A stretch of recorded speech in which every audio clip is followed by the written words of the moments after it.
በማላቀው ሁኔታ ደሜ ተሰርቆ በቃ ባለቤቴ ታሞ ነበር። የባለቤቴ ሰዎች ልጄን በድንገት ነው የወለድኩት። የዛለ ደንግጠሽ? አዎ በድንጋጤ በቃ ውጤቱን ያወቅሽለት እና ፖሊሶችም ሄደው ዶክተሮቹን አስረው ሁላ እስከ መጠየቅ ደረጃ ደረሱ። ተስፋ የቆረጠ ሰው ደግሞ አላማው ምንድነው? መቃም፣ ማጨስ፣ መጠጣት ነው። እኔ እዛ ቦታ ላይ ሄጄ ልጆቼን አስመርምሬ በሽታ አለባቸው ቢባል እኔ ራሴን አጣ። እዛ ላይ የነበረው ታሪክ ደግሞ ያሳዝናል። ከእናት ወደ ልጅ እንዳይተላለፍ ያደረግሽው ምንም አይነት ጥረት የለም? 3 ሞቶችን አሳልፎ ይሄንን አይሰጠኝም ብዬ እግዚአብሔርን ጠይቃለሁ። ነገ 3 ሞት የምትይው የቱ የደረሰብኝ ነገር የሚገርምሽ አባትየው እንኳን ልጁን ማየት እየፈለገ እየለመነ ያለችኝን ቀሪ ጊዜ እንኳን ልጄ ልየው። ከዚህ ቀደም እንደዚህ ልጆችሽን እናገናኛለን በሚል ሿሿ ተሰርተሻል? አዎ መገናኛ ላይ እኔ ልጆቼን የሚፈልግልኝ እግዚአብሔር ገመድ አንገትሽ ውስጥ ላለማስገባት እንጂ የሆነ ራስሽን ለማጥፋት ሞክሬያለሁ። እግዚአብሔር እኮ አንቺን አልገልሽም አልፈልግሽም ብሎ ነው የሚመልስሽ። ለምን ሄደሽ ፓኬት ሲጋራ ትጨርሺ ነበር? አዎ እኔ ሆስፒታሉ ላሲር ጫት ይዤ ነበር የምሄደው እያዩኝ ማለት ነው። እኔ በየቀኑ እዛ ውስጥ ብገባ ነው እና ካልቃምኩም ሰው ማናገር አይመቸኝም ነበር። ኢትዮጵያውያን የጠሩት እንግዳ እራቱ ፍሪዳ እንዲሉ ጠሪ አክባሪ ነው ብሎ የመጣ እንግዳ በኢትዮ አዲስ ዲኮር በልዩ ጥበብ የተዋበውን መድረክና አዳራሽ ሲመለከት ቆይታው ከፍሪዳም በላይ ይሆናል። ኢትዮ አዲስ ዲኮር የዘመናዊና ባህላዊ የሰርግና የመልስ ድግሶን፣ የክርስትና፣ የልደት፣ ቤቢ ሻወር ብቻ ምን አለፋው የእርሶን ውድ እንግዶች የጋበዙበትን ማንኛውንም ዝግጅቶች ያማረ መስተናገጃ እልፍኝ አድርገን እናስውባለን። ለዚህም የኤኢዲ አክሬዲትድ ኢቨንት ዲዛይነር ሰርተፊኬት አግኝተናል። ወገቦን አስረው ላይታች ብለው ለለፉበት የእንግዶቹ ግብዣ የእርሶን ያህል ተጨንቀን አይነግቡ በሆነው ዲኮራችን እንዲህ ነው እንጂ ግብዣ አሰኝተን እናኩራውታለን። በኢትዮ አዲስ ዲኮር ወንበርና ጠረጴዛ ከናልባሳቱ፣ መጋረጃዎች፣ የመድረክ ማስጌጫዎችን በኪራይ ያገኛሉ። በሜሪላንድ በዲሲና በቨርጂኒያ ያላችሁ የሀገር ልጆች እናንተን ልናገለግላችሁ ሁሌም ዝግጁ ነን። አድራሻ 667 ሂውስተን አቬኑ ታኮማ ፓርክ ሜሪላንድ ዩኤስኤ። ስልክ 2470775444 ወይንም 3019757372። ለግብዣው ማማር ኢትዮ አዲስ ዲኮር።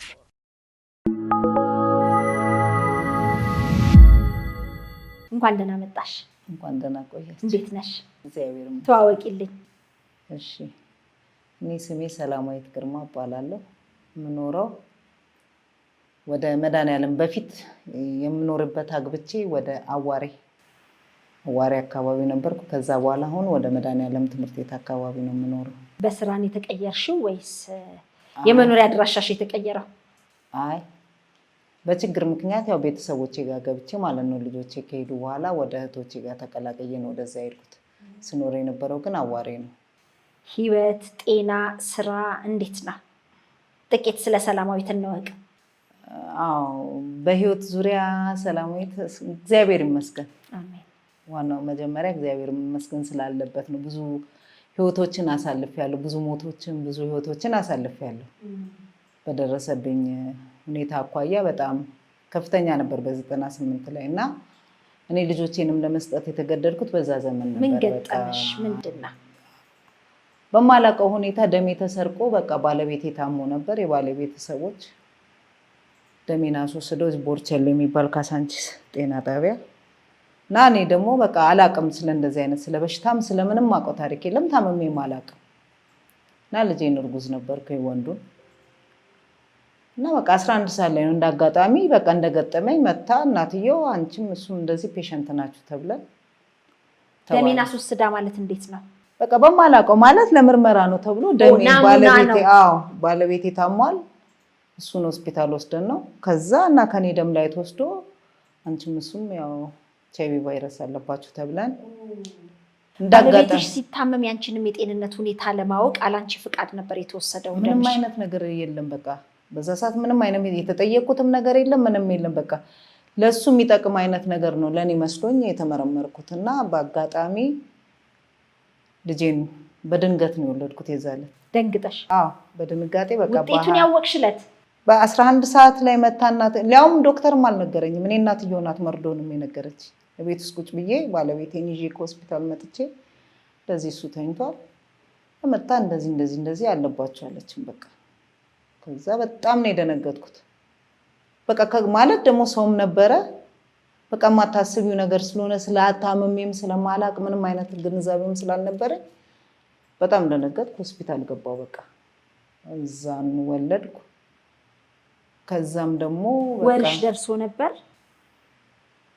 እኔ እንጃ እኔ በቃ የሆነ ድንጋጤ ስለሆነ እኔ እዚህም አይደለም ቀበና ሆስፒታል ነው የወለድኩት። ቦርቸሌ አልወለድኩም።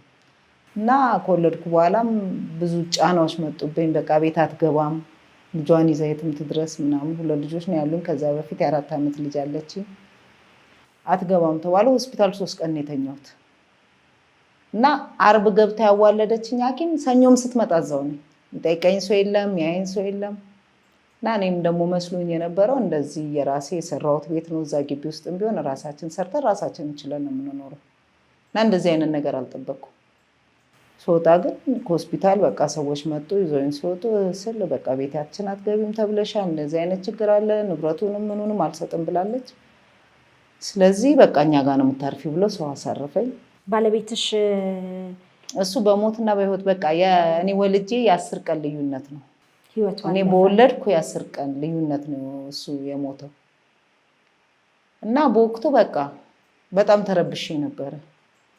እንዴት ነው አይቼም ስለዚህም በሽታ ብዙም ግንዛቤው በ98 ስላልነበረኝ በቃ መሞቱላ አይነት ነው። እና በጣም ሰው አግሎኝ ማለት የባለ ቤተሰቦች የራሴ ቤተሰቦች እናቴ ምናምን አግሎኝ ሳስበው በቃ ልጆቼም እኔ በሞት ነገር እንደዚህ አይነት ህይወት ነው የሚያጋጥማቸው። እና ይሄንን ነገር በቃ ውሳኔ ላይ ገባው። እና ሰው መጥቶ እንዳጋጣው ከዛ በፊት እንደውም ሌላ ፈረንጅ መጥቶ ልጁን ብቻ ወንዱ ልውሰደው አለኝ። እና ቴንሽን ሆንኩ ጭንቅላቴ። ልውሰደው ሲለኝ አይ አንደኛ ልጁ አልተመረመረም፣ ጤነኛ መሆኑንም አላቅም። ሁለተኛ ግን እኔ አሁን እንዴት ብዬ ነው የምሰጥህ?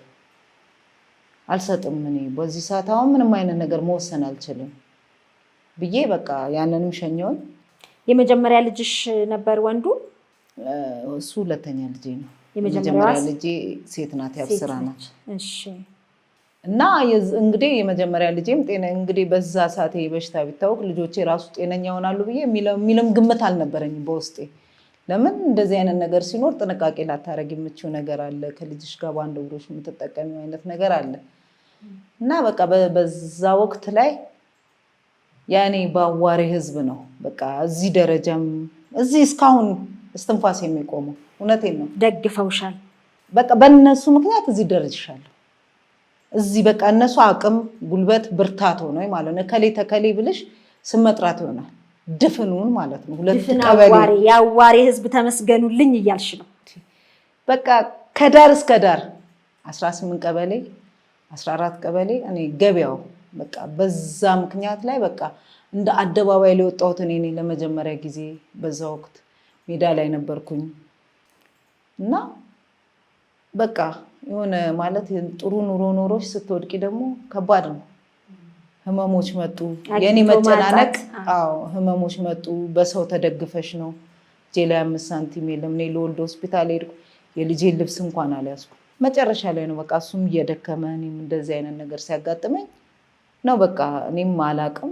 ይዘነው ቦርቸሌ እንሂድ ተባለ። ጠዋት ወጣን። ይዘነው ሄድን። ምርመራ ተደረገ። ሁሉ ነገር ተደርጎ አንቺም አለኝ ዶክተሩ ራሱ አንቺም ደም ስጪና እስቲ የሆነ ያለውን ነገር እናያለን ብለን በቃ እኔም ዝም ብዬ እንደሆነ ማለት ደም ሰጠው። ጠበቅኩ። እሱን ይዤ ወደ ቤት ስመጣ እናትየው ናት መታ እንዳጋጣሚ ያረዳች እና ፖሊሶችም ሄደው ዶክተሮቹን አስረው ሁላ እስከ መጠየቅ ደረጃ ደረሱ። በቃ ለምን እንዴት ያለ ፍቃዷ የፈረመችበትን ወረቀት አምጡ ሲባል የለም። እንግዲህ የዛኔ አስፈሪም ጊዜ ስለነበረ እንዳሁን ደግሞ ሲሆን እንትን አይልም። የዛኔ ግን ጊዜው አስፈሪ ነበረ በጣም። ሰውን የሚያይበት ሰዓት አልነበረም።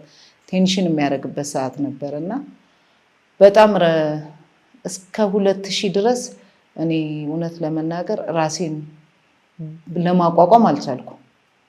ከዛ ዓመተ ምህረት 2000 ምናምን ላይ በቃ ነው በቃ ጓደኞቼም ሲተባበሩኝ በጣም ታመምኩ። ሆስፒታል አስገቡኝ። እኔም ተስፋ ስለቆረጥኩ በቃ ተስፋ የቆረጠ ሰው ደግሞ አላማው ምንድነው? መቃም፣ ማጨስ፣ መጠጣት ነው። በቃ ያንን አይነት ህይወት ውስጥ ገባሁ። ልጆችሽን የት አድርገሽ? ልጆቼም ሄዱ። ከዛ በፊት ሄዱ? 2000 ላይ ሲሄዱ በቃ እኔ ተስፋ ቆረጥኩ። መጨረሻ በቃ የሚመልሱልኝ አይነት ድርጅት ውስጥ ሲገቡ የሚመለሱልኝ አይነት ሁላ መስሎኝ ነበረ።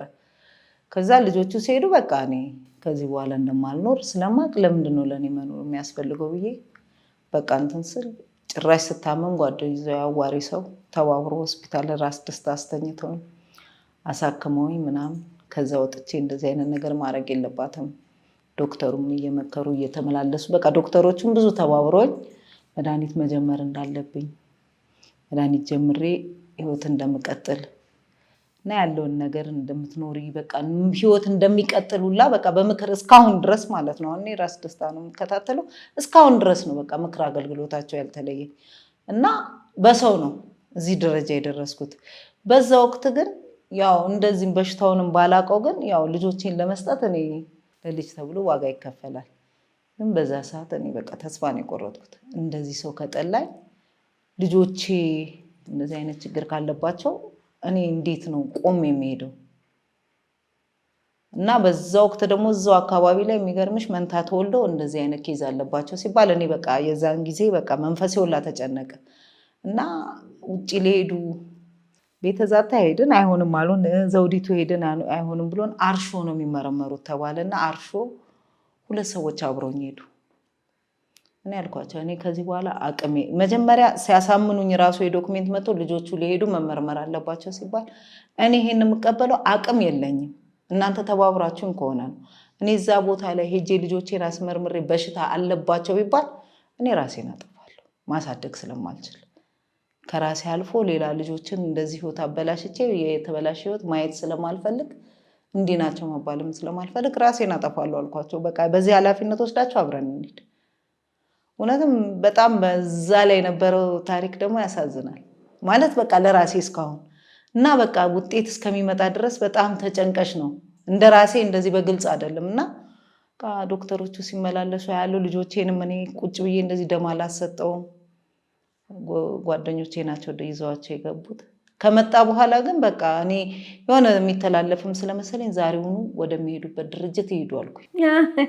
ነፃ ሆኑ ሲባል በቃ ነፃ ናቸው ሲባል ከደስታ የተነሳው ለመኪና ውስጥ ልገባ ነበር። በጣም የሚገርምሽ ሰው ነው ያዘኝ እዛው ታካሚዎች ምን ሆነሽ ነው ሲሉኝ በቃ እኔ እንጃ ትክክለኛ ነገር ነው ስላቸው አዎ ትክክለኛ እኮ ነው ተመርምረው ምንም አይነት ችግር የለባቸውም ይሄው ዶክመንቱ እኮ ይሄን ነው የሚያሳየው አለኝ ዶክተር። ከእናት ወደ ልጅ እንዳይተላለፍ ያደረግሽው ምንም አይነት ጥረት የለም? በጣም እኔ ለዶክተሮቹም የነገርኳቸው ነገር የለም። ግን በዛ ዘመን አሁን እንደምረዳው የ72 ሰዓት መድኃኒት ይሰጥ ነበር አሉ። 72 ሰዓት መድኃኒት ተወስዶ ይሰጥ ነበር። እኔ ግን ከወለድኩ በኋላ ነው ልጁን ላስከትብ እንደዚህ አይነት ችግር ነበር እና እንደዚህ ነው ግን እንደዚህ አይነት ጥንቃቄ አላረኩም። በወቅቱ ድንገተኛ ነገር ስለተነገረኝ በዛ ነው ቀን የወለድኩት በዛ ነው ሰዓት እና አልቻልኩም ነበር እንደዚህ ስላቸው ዶክተሮች አዎ የሚሰጥ 72 ሰዓት መድኃኒት ነበረ እና እንዴት ይሻላል ልጁ ያሟዋል ሲሉኝ በጣም ወፍራም ስለነበረ በቃ የመቀጨት ባህሪ ነበረው በዛ ሰዓት እና በቃ ሁሌ ይቀጫል እና ይሄንን ደግሞ ድፍን ያዋሪ ህዝብ ስለሚያቅ የሚያሹ ሰዎች አያሹልኝም ለኔ ልጁ ቃናሾም ምናምን እንደዚህ አይነት ችግር እኮ አለበት ለዛ ነው እንደዚህ ዘው የምትመጣው ምናምን ሲሉኝ በቃ ቴንሽን ይሆንኩኝ። በኋላ ይዤ ሄድኩኝ ዘውዲቱ ይዤ ስሄድ አይ በእንደዚህ እንጻፍልሽና እዛው ይዘሽ ሂጂ ብሎኝ የሆነ 16 የሚባል ጤና ጣቢያ ያለው ወደ ቀበና እዛ ይዤ ስሄድ በቃ የማይቋረጥ አለኝ የማይቋረጥ ነው በቀን በሾርባ ማንኪያ አንዳንድ ነው የምትሰጪው የማይቋረጥ ነው እና በቃ መድኃኒቱን መጀመር አለበት አለኝ። ሳይመረመር መመርመር አይችልም ብሎ ማለት ነው። ከዛ መድኃኒቱን ይዤ ስመጣ ጎረቤት አለች ይሄው ይሄን መድኃኒት እኮ ሰጡኝ ያሟል ስላልኳቸው እንደዚህ በቃ ያሟል አንዳንዴ ምናምን ብዬ ስል እና ደግሞ ቶሎም በእግሩ አልሄድም።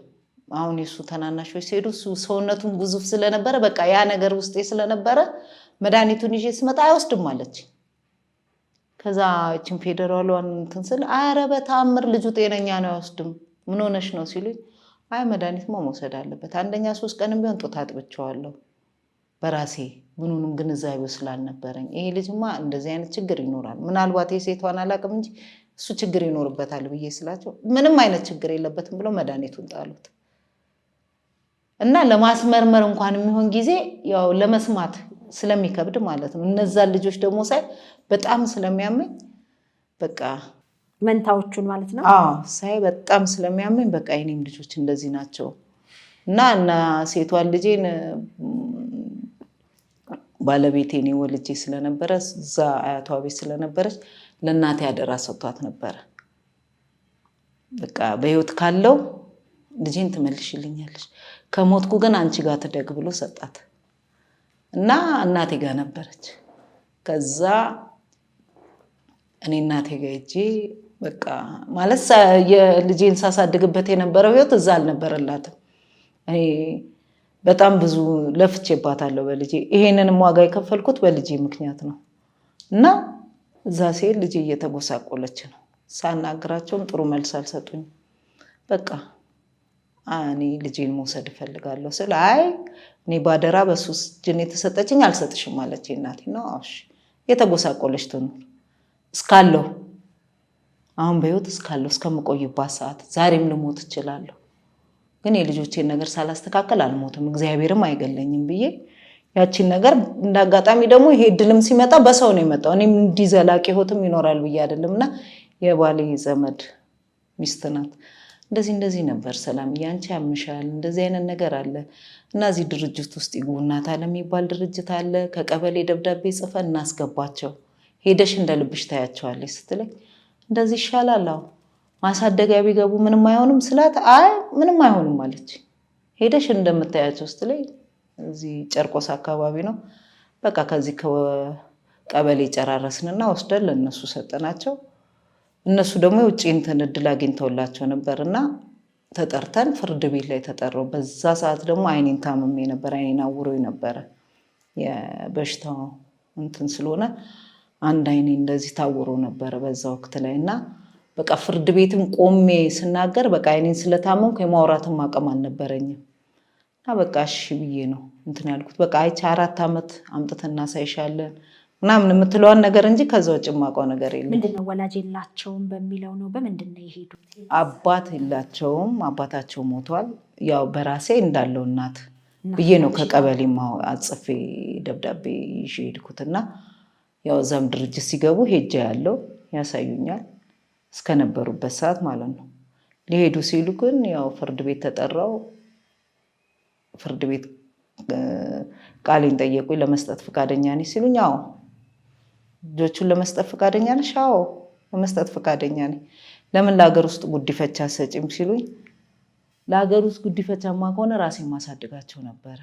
እኔ ወደማላይበት በቃ ጆሮ ወደማይሰማበት ቦታ እኔም እንዳላያቸው ነው እንዲሄዱ የፈለኩት አልኩ። ለምን በዛ ሰዓት ማየትም ይከብዳል፣ ለራሴም በቃ ይከብዳኝ ነበር እና ልጆቹ ደህና ሆነው እኔ ማየት ለምን ያስፈልገኛል ብዬ በቃ እንትን አልኩ። ከዛ በኋላ ፈረንጆቹ መጥተው ነበር ተረከቡኝ።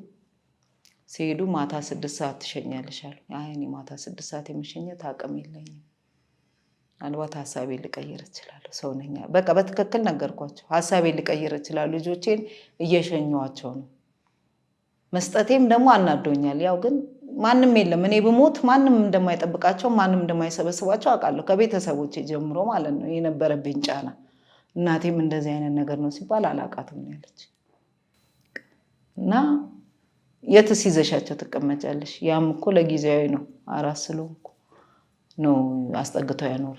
ነገ ደግሞ ጎዳና ላይ መውጣት አለ፣ ጎዳና ላይ ስትወጪም ችግር አለ። ከዚህ ይሻላል ብዬ ነው ወደዛ እንዲሄዱ ያደረኩትና የት ሀገር ነው የሄዱት? አሜሪካን። እኔ ስቴቱን ብዙም እንትን አላልኩ፣ እዛ ነው የሄዱት። ደብዳቤ ወይም ስለነሱ መልእክት መጥቶልሽ ያውቃል? አዎ ፎቶ አለኝ። በእንትን እሱንም አፋልጌ ነው በእንትን የተገኘልኝ። ለረጅም ዓመት ተቋርጦ መጀመሪያ ላይ በድርጅቱ እጠይቅ ነበር በእናት አለም።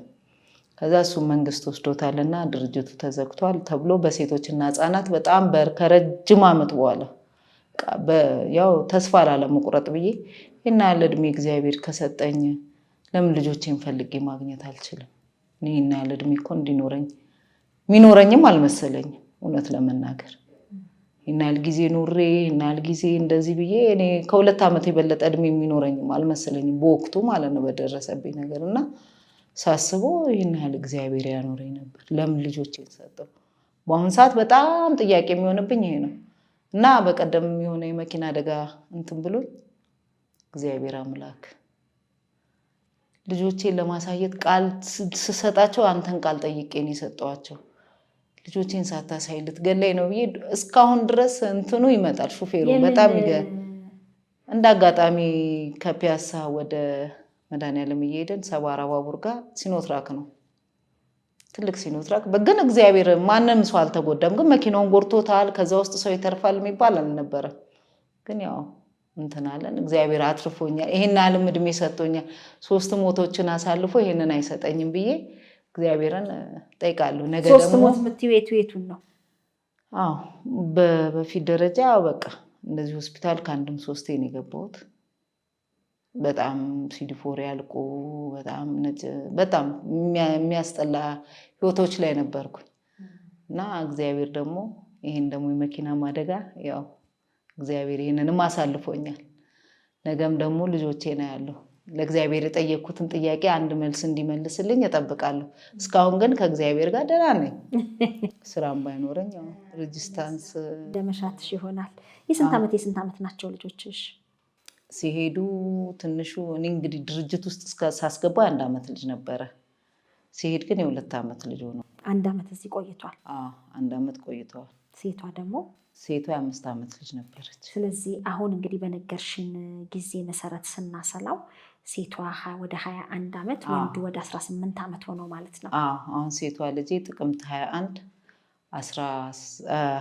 ዓመቷ ነው። ወንዱ ልጄ ታህሳስ 21 17 ዓመቱ። ባይኖሩም ልደታቸውን ታስቢያለሽ? ሁሌ ቀናቸውን አስባለሁ። እንኳን ቀናቸውን አይደለም የሄዱበትን ቀን አስባለሁ። ለድርጅቱ የሰጠውበትን ቀን በጣም ነው የማስበው።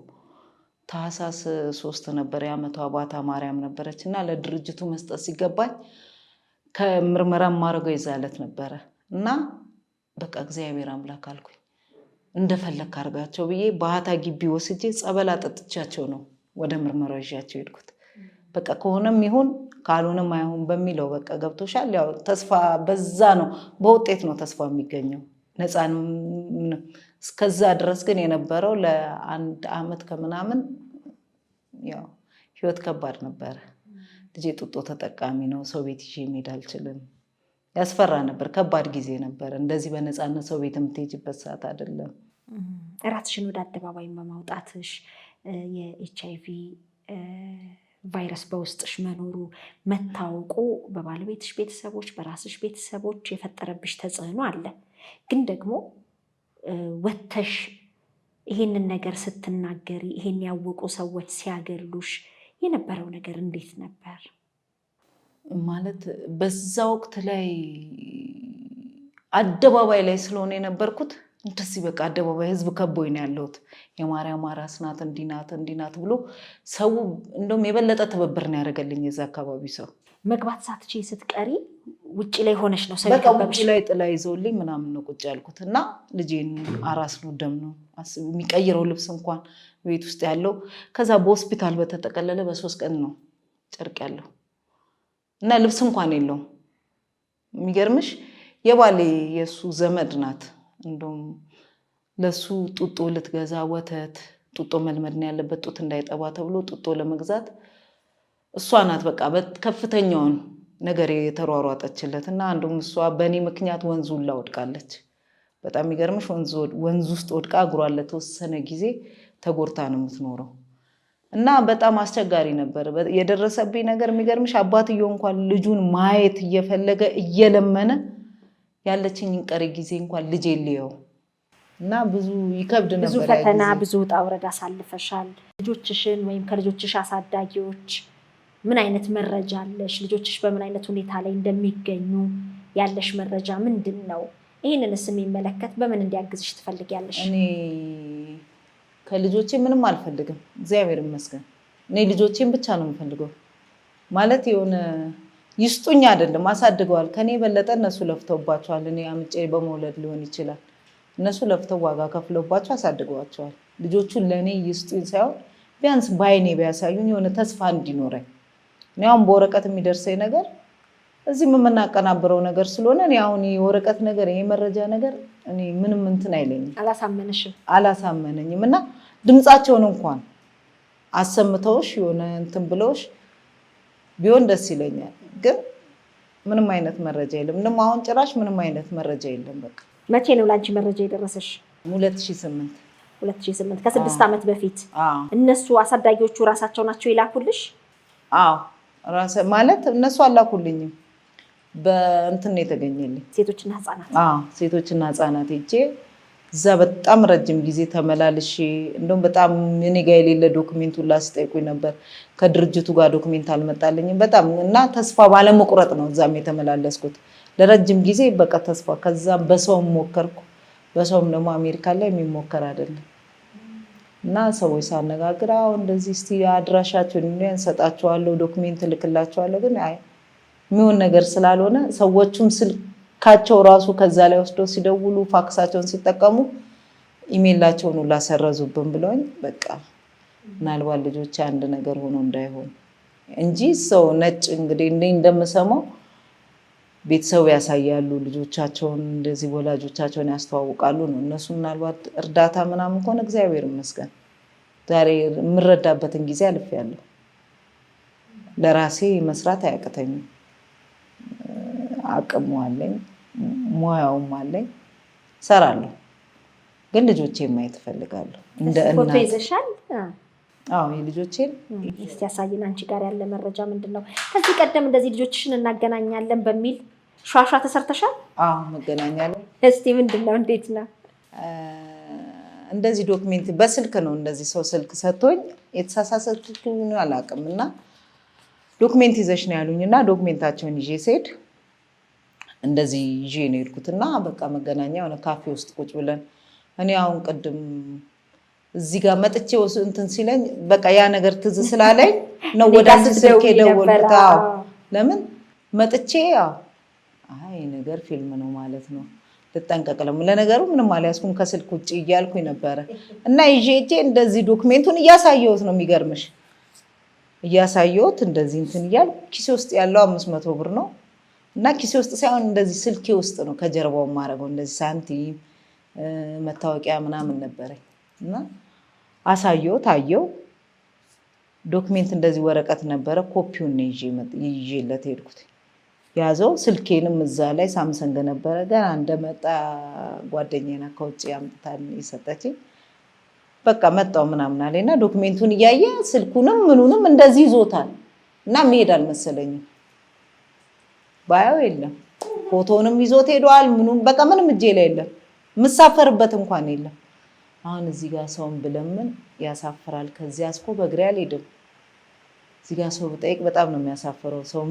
ሰውስ ምን ይታዘበኛል አልኩና ከመገናኛ ከሾላ አዋሬ በእግሬ መጥቼ ጓደኞቼ ጋር ገባሁ። ከዛ በቃ እንዴ የገጠር ልጅ ናትም ይሉኛል ብዬ ለጓደኞቼስ ምን ልበላቸው? የት ሄደሽ ነው ምናምን፣ ኧረ እርቦኛል ምግብ ስጡኝ። የሆነ ቦታ ሄጄ በቃ የሆነ ሳንቲም ጥዬ ስልኬንም ጥዬ ነው የመጣሁት ምናምን ያልኳቸው።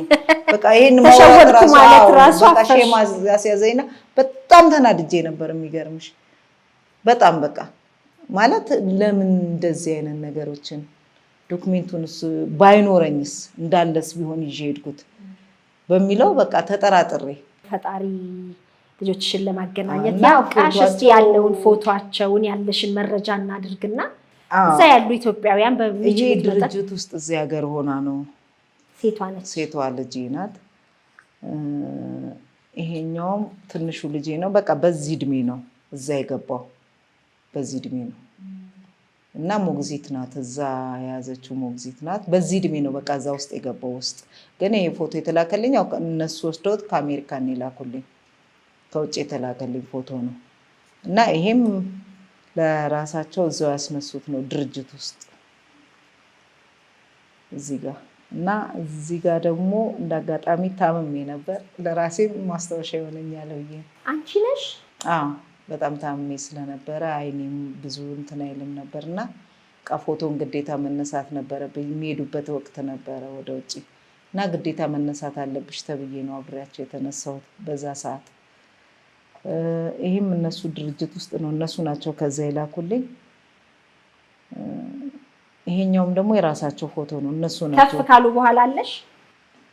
አዎ ከፍ ካሉ በኋላ በስልክ ነው ከሴቶችና ህጻናት የተሰጠኝ እና በወቅቱ ይሄም እዚሁ ነው ሊሄዱ ማለት ነው። በቃ ይሄ ሊሄዱ እዚሁ ፎቶ መነሳት አለባችሁ ተብሎ አብሮ አንስተው ነው የወሰዱት። ይሄም እንደዛው ነው። ከጓደኛዬ ጋር ነበር። ይሄ ነው ያው በወቅቱ አይኔን ስለሚያመኝ የነበረ ሰዓት በሚሄዱበት ሰዓት ያው እሷ ከጎኔ ነበረች እና በቃ በዚህ ሰዓት ነው የሄዱት። በቃ ከኢትዮጵያ ለቀው ሄዱት በዚህ ሰዓት ነው። በቃ ይሄንን ቀን ተነስተን ነው ማታ እነሱ የበረሩት እና በዚህ ሰዓት ነው እነሱ የሄዱት እና ፎቶ ያው እነሱ ናቸው የላኩልኝ። ይሄንን ከዛ ማን ማን ነበር ስማቸው? እዚህ የአብስራ ተሰማና ምንተስኖት ተሰማ ነው። እዛ ሀገር ሲሄዱ ደግሞ ያው በራሳቸው ያወጡላቸው ስም አለ። ኤቭሊን ሮጀርስ እና ኤፍሬም ሮጀርስ። ኤፍሬም እና ኤቭሊን እንደዛ ነው እንትናቸው እና በዛ ምክንያት ነው ያቺን ታሪክ እንዲያውቁት እንጂ አሁን ምናልባት ቤተሰቦቻቸው ሞተዋል። እኔ ከአንዳንድ ሰዎች ጋር ኢንፎርሜሽን ሰማ አይ ቤተሰቦቻቸው ሞተዋል ስለሚሏቸው ልጆቹም የቤተሰብ ጥያቄ አይጠይቁም ይሉኛል። ለምን? እኔ በህይወት እስካለው ልጆቼ ማየት ነው። እኔ እኮ መውሰድ አልፈልግም። ሲጀመርም ልውሰድም ብል ህጉም አይፈቅድልኝም። ግን በቃ አይተሽ ልጆች እንዳሉሽ የሆነ ተስፋ እንኳን እንዲኖረኝ ነው እንጂ እኔ ሌላ ከዛ በኋላ ምንም ትዳር አልመሰረትሽም? ኑሮ እንዴት ነበር? እኔ ምንም አይነት ትዳር አልያዝኩም። በቃ ራሴን ነው የምኖረው። ከቤተሰቦችሽ ጋር ታረቅሽ? አይ እናቴ ስትሞት ነው ወደዛ ሄድኩት። እህቶቼ ነበሩ። እናቴ በ99 ሞተቻው። ባሌ በሞተ በአመቱ። ከዛ በኋላ እኔ ታናናሽ እህቶች ነበሩ። በቃ ያው በዛ ሰዓት ሲሄድ ትንንሾች ናቸው። እነሱም እንደዚህ አይነት ዕጣ ክፍል ሊደርሳቸው ነበር ማለት በቃ ሊበተኑ ነው። እናት የለም፣ አባት የለም፣ ማንም የለም። በሽተኛ እህት ነበረችኝ። አሁን ነፍሷን የማረው ሞታለች። እና በቃ እሷም ደግሞ የጤና እክል ስለነበረባት መንቀሳቀስ አትችልም። ሳስበው በቃ ትንንሾች ናቸው። ማንም የሚሰበስብሽም የለም። እናት አባት ከሌለ ማን ይሰበስባል? ጠያቂም እስካሁን ድረስም ጠያቂ የላቸው። እና በቃ ሳስበው በቃ እንዴት ለምን አይማሩም?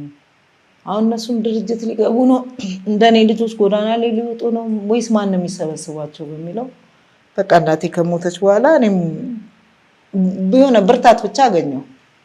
ሳስበው ትንንሾች ናቸው። እነሱ የሚያውቁት ታሪክ የለም። እናቴም ያው በወቅቱ በሽታው አስፈሪም ስለነበረ ምናልባት ፈርታም ሊሆን ይችላል ብዬ አስባለሁ። እንዳሁን ደግሞ ዘሎ የሚይዝ በሽታ አይደለም። በዛ ሰዓት ግን ሊመስል ይችላል። ለሰው ላልተገነዘበው እና ላልተረዳው ሰው ይመስላል። እና እናቴ ስትሞት በቃ ሄድኩኝ እነሱ ለማሳደግ። ያው እነሱ የሆነ በእናቴ ቦታ የሆነ ቀበሌ ውስጥ ገባሁ መስተንግዶ። ያው ሳንቲሙም አነስተኛ ነው። የቀበሌ ቤት ትንሽም ቢትኖር ካለችሽ ከኪራይ ከዳንሽ የምትበይው ነገር አታጭም። አንገት ማስገቢያ ካለ የሚረዳሽ ሰው አይኖርም። እኔ በእርግጥ ቤተሰቦቼ አባቴ ቤተሰቦች ሀብታሞች ናቸው፣ ግን እንዲህ አይነት ችግር ሲኖርብሽ የሚጠጋሽ ሰው አይኖርም። ስለዚህ እኔ በዛም ምክንያት አልፈልጋቸውም፣ እስካሁንም አልፈልጋቸውም። እና ውጭም አሉ እንደውም እንዳንዳንዴ እንደዚህ ልጆቿን ብንፈልግላት እኔ ልጆቼን የሚፈልግልኝ እግዚአብሔር ነው። ከቻልኩ ራሴ ነው ስወድቅ ያላነሳኝ ሰው ልጆቼን የሚፈልግልኝ ሰው አያስፈልገኝም ብዬ ነው የተውኩት። እና እነሱን ያው እንትን ለማለት ገባው። ትንሽ ያው ከብድ ነበር። ባሬስታ ነበርኩ። ከመድኃኒቱ ጋር አልሆነልኝም። በቃ ተንገዛግዤ ትንሽ ደረጃ ያደረስኳቸው። አሁን እግዚአብሔር ይመስገን እነሱ ራሳቸውን ችለዋል። ግን እኔ በቃ መቋቋም አቃተኝ። መድኃኒቱ ከባድ ነው። እኔ የምወስድበት ሰዓት እና ስራ ላይ የምሆንበት ሰዓት አልተመቻቸልኝም። ሰዓት ያልፍብኛል። ሰዓት ማለፍ የለበትም መድኃኒቱ። ሰዓት ያልፍብኛል። ደግሞ ከሰዓት በኋላ ስትወስዱ ደግሞ አይምሮ ትንሽ እስከ ሰውነትሽ እስኪላመድ ይከብዳል። መድኃኒቱ በጣም ከባድ ነው። እየተላመድሽ በዛ ሰዓት 3 ፍሬ ነበር የምወስደው። እነሱ ደግሞ ይከብዱኝ ነበር በጣም እና በቃ ያንን ህይወት አለፍኩት እግዚአብሔር ይመስገን። እና ስራ ካቆምኩ 2 ዓመት ሆኖኛል አሁን። በቃ ታዲያ እንዴት እየኖርሽ ነው? አሁን ጓደኛዬ አንድ ሱሉልታ ማለት አንዳንድ እግዚአብሔር በጎ ነገር ለመስራት እግዚአብሔር የሚፈጥራቸው ሰዎች አሉ። በቃ መልካምን ነገር ለመስራት መልካም ስትሰሪ መልካምን ነገር ይከፍልሻል። እኔ መልካምነት ኖሮኝ ሳይሆን በቃ ያው ባለኝ ባሳለፍኩት ህይወት ግልጽ ነኝ፣ ለማንም እናገራለሁ። እኔ እንደዚህ አይነት ችግር እንዳለብኝ እኔ ራሴን አልደብቅም። ለምን የሚካፈልልኝ ሰው የለም፣ ራሴ ነው የምችለው።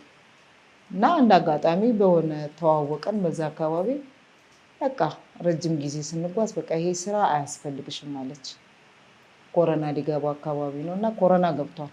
ቃይበሽ በዚህ እንትን ላይ ኮሮና ቢይዝሽ ትሞቻለሽ፣ ይሄ ነገር ማቆም ነው ያለብሽ አለች። እና ስላት በቃ እኔ አገዝሻለሁ፣ እኔ መንጃ ፈቃድ አወጣልሻለሁ፣ ስራውን መልቀቅ ያስገቢያለች።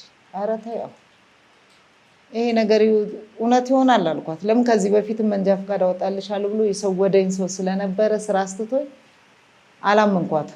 ታዩ ከነገ ጀምሮ ሄዳ ከፍላልኝ። እኔ እንደውም አላውቅም። በጣም የሚገርምሽ ፎቶ አምጫለች፣ ፎቶ ብቻ ሰጧት። ፎቶሽን እስቲ ፎቶ ጉርድ ፎቶ የለሽ እንዶ ለማስታወሻ ስትለኝ ኧረ አለኝ ልስጥሽ ነው ያልኳት። ያንን ፎቶ አባስታ ሄዳ ከፍላ ሱሉልታ ብላ ሄደሽ ትምህርት እንድትጀምር ያለች። እንዴት ነው ትምህርት የምትጀምረው? በምን ተነስቶ ምናምን ስላት በቃ ሄደሽ ክፈይ፣ ሄጄ ያናግሬልሻለሁ ጀምር። እንዴ የአባቴ ልጆች አይደሉ እንዴት ያስተምሩኛል?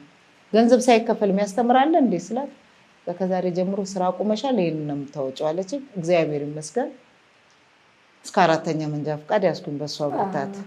እየሰራሽበት ነው አሁን? በሱ እስካሁን አልሰራውም። ያው የስራ እንትን ይጠቁሻል ልምድ ያው መንጃ ፈቃድሽ 2 ዓመት መገበር አለበት ምናምን። ህዝብ አንዳለኝ ህዝብ 2 አለኝ።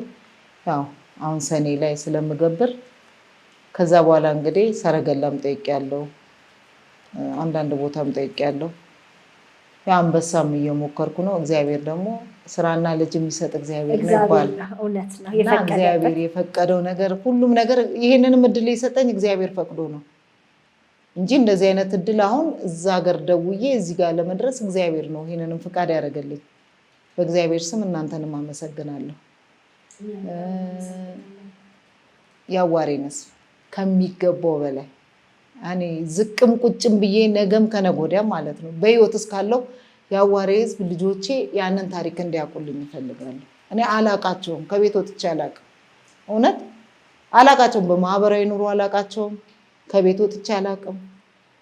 ግን በቃ በእነሱ ነው እዛ ደረጃ የደረስኩት፣ በማላቃቸው ሰዎች። ዛሬ ግን ፍቅር የሆነ ፍቅር ሰጥተውኝ እንደ ልቤ ሄጄ ከአንዱ ቤት አንዱ ቤት ስቄ ነው የምመጣው። ዛሬ ቤቴ ነው አዋሬ ነኝ። እና እግዚአብሔር ይመስገን ለዚህ ስላደረሰኝ እግዚአብሔርን አመሰግናለሁ። አሜን። አዋሪዎች በጣም በመልካም ተነስታችኋል።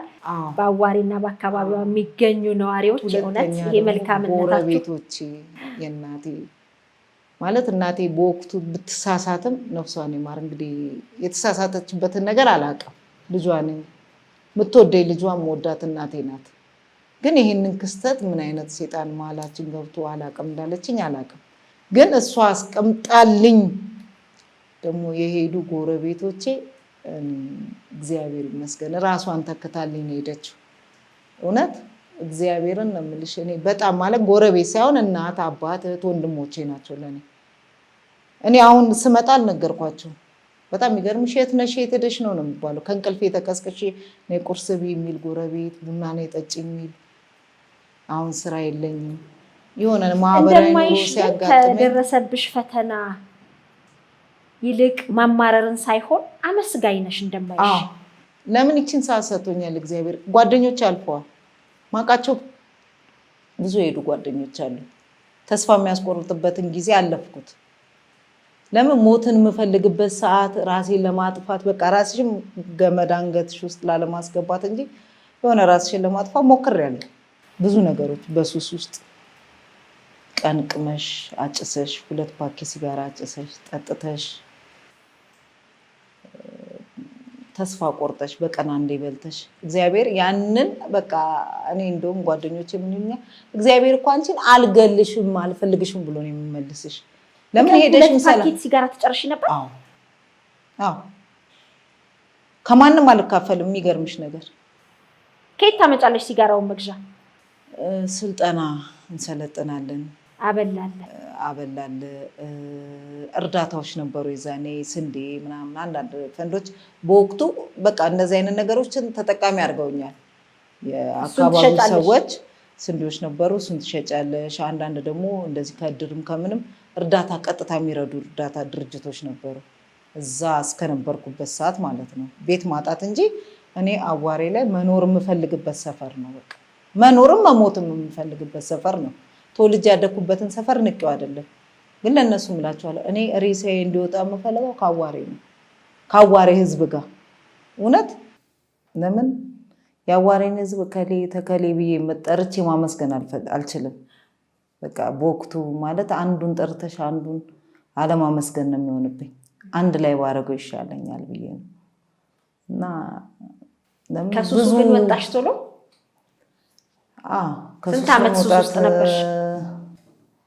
በኃይለኛ ሱስ ውስጥ ቢያንስ እኔ እንጃ ለረጅም ዓመት በቃ እየሰራሁ እዚህም ቤተሰቦቼ ጋር ሆኜ በቃ ለረጅም ዓመት ለምን ሺህ ዓመት እንደማልኖር ምናምን አድርጌ ነው በራሴን የምቆጥር የነበረው። አሁን ነው በቃ ተስፋዎች ሁላ የመጡልኝ። አሁን ነው እስከተወሰነ ዓመት ድረስ ተስፋ አልነበረኝም። በሱስ ውስጥ ነበርሽ? አሁንስ ግን አቅማለሁ። ነፃ ሆንሽ? አሜን፣ እግዚአብሔር ይመስገን። ልጆችሽ ይህን ቪዲዮ የማየት እድል ቢኖራቸው ምንድን ነው ባጭሩ ማስተላለፍ የምትፈልጊው? የት ስቴት እንደሆኑ አታውቂም።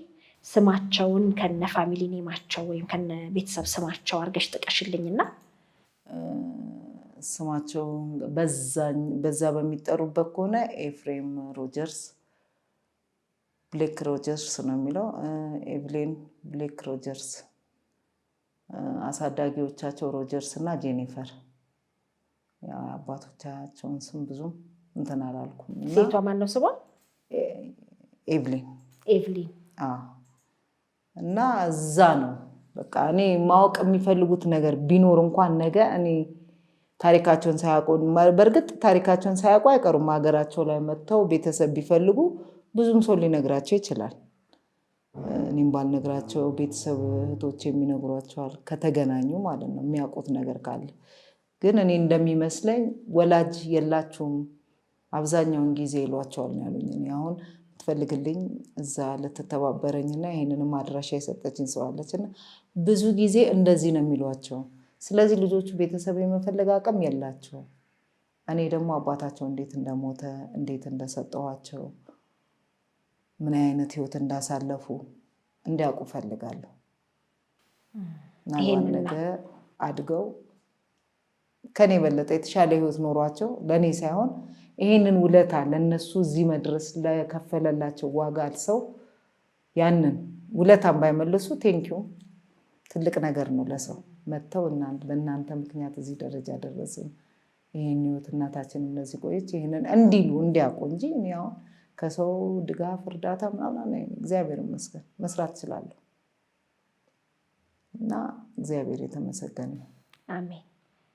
እንግዲህ ልጆችሽን ለማግኘት ያብቃሽ ነው ብለው ካሳለፍሽው ብዙ ፈተና ማለት እስካሁኗ ሰዓትም ጭንቃለ ውስጤ ነገ ልጆች ላላገኛቸው። ባመመሽን ቁጥር ትጨነቂያለሽ እኮ ለምን ይሄን አይነት ችግር ስላለብሽ ገብቶሻል። እኔ በእርግጥ እድሜ ለራስ ደስታ ዶክተሮች ይሄንን እንድኖር ተስፋ የሰጡኝ እነሱ ናቸው። አንዱ ይሄን ያህል ጊዜ ከኔ ጋር ብዙ ለፍተዋል።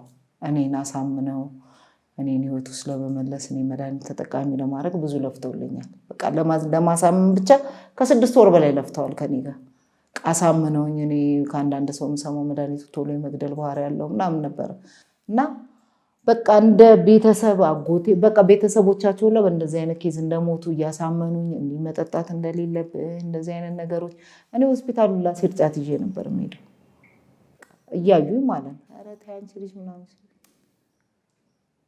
ያው መሞቴ ስለማይቀር ራሴን ለመርሳት ያህል ነው። በቃ ደግሞ በዛ ውስጥ በሱስ ውስጥ ሆነ ስትደበቂ ራስ መርሳት የሚባለው ነገር አለ። በሱስ ተደብቄ ራስሽን ትረሻለሽ። በቃ ማለት ያሉብሽን እንትኖችን ብቻ ያደነዝሻል እና በቃ እዛ ላይ ብትሆኚ ነው በየቀኑ እኔ በየቀኑ እዛ ውስጥ ብገባ ነው እና ካልቃምኩም ሰው ማናገር አይመቸኝም ነበር። ግን እግዚአብሔር ያው እቺን እድሜ ኑሪ ብሎኛል። 16 ዓመት ያሳለፍሽውንም በቃ ያንንም ወይም ደግሞ ከድክመትሽም ያሳቅቃል። በወቅቱ በደረሰብሽ ሰው እንኳን ዞር ብሎ ሲያይሽ ምን ያህል ሰውነቴ የሆነ ነገር እንትን ይላል። በቃ ሰው ለምን ዞር ብሎ አየኝ? በቃ እኔን ነው የሚያየኝ። የሆነ ቦታ ስትሄጂ ሰው ካየሽ እኔን ነው የሚያየኝ፣ እኔን ነው እንደዚህ የሚያደርጉት ብለሽ ነው የምታስቢው። እና በዛ ሰዓት እዛም ላይ ሆኜ በቃ አንዳንድ ሰውም ሊጠቋምቆምብሽ ይችላል። ነበረች እኮ እንደዚህ ልጆቿን ሰታምና እየሰማሽም የሚያወራል። ግን በቃ አዳብት እያደረኩት እየለመድኩት ምናምን አሁን እግዚአብሔር ይመስገን ምንም ለምን በጣም ብዙውን ሰው ሳይ እኔ እግዚአብሔርን አመሰግናለሁ። መልካም ነው። በጣም ነው የማመሰግነው መተሽ ታሪክሽን ስላጫወትሽን። እግዚአብሔር ይፍቀድና ደግሞ ከልጆችሽ ጋር ተገናኝተሽ በደስታ ለመገናኘት ያብቃን። ምናልባት በአሜሪካ የትኛው ስቴት እንደሆነ አታውቂም፣ እንደው ግን መረጃ የሚገኝ ከሆነ ሊያግዙሽ የሚፈልጉ ብዙ ቀና የሆኑ ሰዎች ይኖራሉ ብዬ አስባለሁና በምን አድራሻ ያገኙሽ? እስቲ ስልክሽን ንገሪያቸው። 0913 98 35 21 በቃ ይሄ የማይቋረጥ ስልኬ ነው። ሌላ አድራሻ የለኝም። የአድራሻ ክልል ደግሞ ያው አሁን እስካለሁበት ድረስ መድኃኒዓለም ጳውሎስ መድኃኒዓለም ነው የሚባለው፣ እዛ አካባቢ ነኝ። በዚህ ቢደውሉልሽ ሌላ መረጃም ካገኙ ሆነ ምንም በቃ ልጆቼን የሚያስመለክት መረጃ ካለ ቢያንስ እንኳን ድምፅ መስማት፣ እኔ እንዲመጡም አልፈልግም፣ ግን የሆነ ድምፅ ሰምተሽ የሆነ አምላክሽን አመስግነሽ ተንፍሰሽ ብሞት እንኳን አይቆጨኝም። የምለው እኔም እንደዛ ነው ቃሌ። ከልጆቼ ጋር እኔ 1 ሳምንት ለእግዚአብሔር የምጠይቀው ስሰጣቸው የሚጠየቁት 1 ሳምንት ከልጆቼ ጋር ኖሬ ከዛ በኋላ ብሞት አይጎዳኝም። ለ1 ሳምንት ማለት ነው። በቃ 1 ሳምንት ታሪካቸውን አውቀው እኔ ጠልቼ እንዳልሰጧቸው ምናልባት አሁን እንደዚህ ሆኜ ሲያዩ ምን ነው አሳደርሽ ፈጣሪንም ስትጠይቂ ምን ነው የ1 ሳምንት እድሜ ብቻ ነው? አይ ይበቃኛል። ኧረ ተይ እውነት ይበቃኛል። የ1 ሳምንት እድሜ ይበቃኛል። ፈጣሪ የሚያስፈልገንን እንጂ ምን ፈልገው ነገር ነገር ይከብዳል። እኔ የሰው ልጆች እንኳን ሳይ በጣም ውስጤ በቃ እኔም ልጆች እንደዚህ ነበሩ ሲያመኝ፣ አብዛኛውን ሲያመኝ አሁን በቃ እንደዚህ ታምሜ ስተኛ ምናምን ወይ እግዚአብሔር አምላክ ዛሬ ልጆች አጠገቤ ቢኖር እኮ ግማ አንዱ በዚህ ጋር ማየ ይለኛል፣ አንዱ በዚህ ጋር ማየ እያለኝ ነበረ። ለዚህ በር ዘግቶ መተኛትም ይከብዳል። አሁን እህቴ አግብታ ወጣለች። ያው ደውለሽ ከትዳር ላይ ማጨናነቅን ይከብደኛል። ሲያመኝ እንኳን በቃ የሆነ ጎረቤት ደውሎላት የሆነ አጋጣሚ ሆኖ እና ደግሞ አንዳንዴ ደግሞ የልብ ችግርም ስላለብኝ በቃ ስተኛ ሞቼ የሚያገኙኝ ስለመስለኝ በር አልዘጋም። በመሰረቱ በር ቆልፌ አልተኛም። ለምን ቆልፌ ከተኛ ብዙ ጊዜ ጓደኞቼ ጋር ምናምን ስለሚሄድ ዘግታ ሄደች ነው የሚሉት እና በር ገጥሜ ነው እንደዚህ ምተኛ። ለምን የልብ ችግር አለችብኝ። ሐኪሞችም እንትን ስላሉኝ በዛም አጋጣሚ መሞት ስለሚመስለኝ በቃ ያ ነገር ነው ውስጥ ያለው እና አልዘጋም። እኔ በር አልዘጋም እላቸዋለሁ ለጎረቤቶች። እኔ እኮ በር ዘግቼ አልተኛም። በር ዘግቼ ተኝቼ የለችም ብላችሁ ቤት ውስጥ ደርቄ ሊገኝ ይችላል። አጠገቤ ሰው ስለሌለ፣ በአሁኑ ሰዓት ሰው ስለሌለ ነው። ናቴ ናት። እሷም ያው አድጋ የራሷን ትዳር ይዛለች። አንድ ልጅ አለ። እሱም ያው ብቻውን ነው ከጓደኞቹ ጋር ነው የሚኖረው። ስለዚህ አሁን እኔ ቢያንስ እናቴ ቤት ውስጥ ያው ለጊዜው ብቻዬን ነው የምኖረው። ይሁን መልካም ነገር ይመጣል ብለን እናስባለን። በጣም እግዚአብሔር እንግዲህ እግዚአብሔር ያውቃል። ይህችን ሰዓት የሰጠኝ እግዚአብሔር ያንን ቀን ደግሞ ይሰጠኛል ብዬ እመኛለሁ። እውነት ነው። እኛም ያችን ቀን ከልጆቼ ጋር ያገናኘኛል ብዬ በእግዚአብሔር ነው ተስፋ የምሰጠው። እኔ በሰው ተስፋ ሳይሆን ከሰው ደግሞ እግዚአብሔር ያው ሰውን ደግሞ ያዝልሻል። እግዚአብሔር ያውቃል ብዬ ነው። እናንተንም በዚህ አጋጣሚ ይሄንንም ደግሞ ምናልባት ሆና ልትሰማ ትችላለች ለማመስገን ፈልጋ አሜሪካን ስሟን ብዙም አላወቅኩትም። ይሄንን አድሬስሽን የሰጠችኝ ላመሰግናት በዚህ አጋጣሚ በእናንተ ምክንያት ላመሰግናት እችላለሁ። ሳራ ታከለ። አብዛኛውን ደግሞ እስካሁን ድረስ እኔ አዋሬ ነው ማቃት ማለት አላቃትም፣ ግን በሰው ነው እንደዚህ ያገኘዋት። ቀጥታ ስደውልላት በቃ ችግር የለውም አንብላኝ እስካሁንም በቃ ያንቺን ጉዳይ ይዘነዋል ከጓደኞቼ ጋር ሰው አሰባስብ ያለው ምናምን ብላኝ እና እንደ አጋጣሚም በዚህ ምክንያት ለእሷም ስለነገርኳት እሷንም ማመስገን እፈልጋለሁ። እግዚአብሔር ይፈቅዳል። አሜን። መጨረሻውን እናንተንም ያሳምርልን። እግዚአብሔር ይስጥልኝ። ይህንን ቃለ መጠየቅ ለተቀበላችሁ እግዚአብሔር ያክብርልኝ። ሸገር ኢንፎ አዳዲስ ወቅታዊና ተአማኒ የሆኑ መረጃዎችን ያገኙበታል። ሰብስክራይብ በማድረግ ቤተሰብ ይሁኑ። የምንለቃቸው ቪዲዮዎች ፈጥነው እንዲደርሱ የደውል ምልክቷን ይጫኑ። ውዴታውን ለመግለጽ ላይክ፣ ሐሳቡን ለማካፈል ኮሜንት፣ ለሌሎች ለማጋራት ደግሞ ሼር ያድርጉ። አብራችሁን ስለምትሆኑ ከልብ እናመሰግናለን። ሸገር ኢንፎ ታማኝ የመረጃ ምንጭ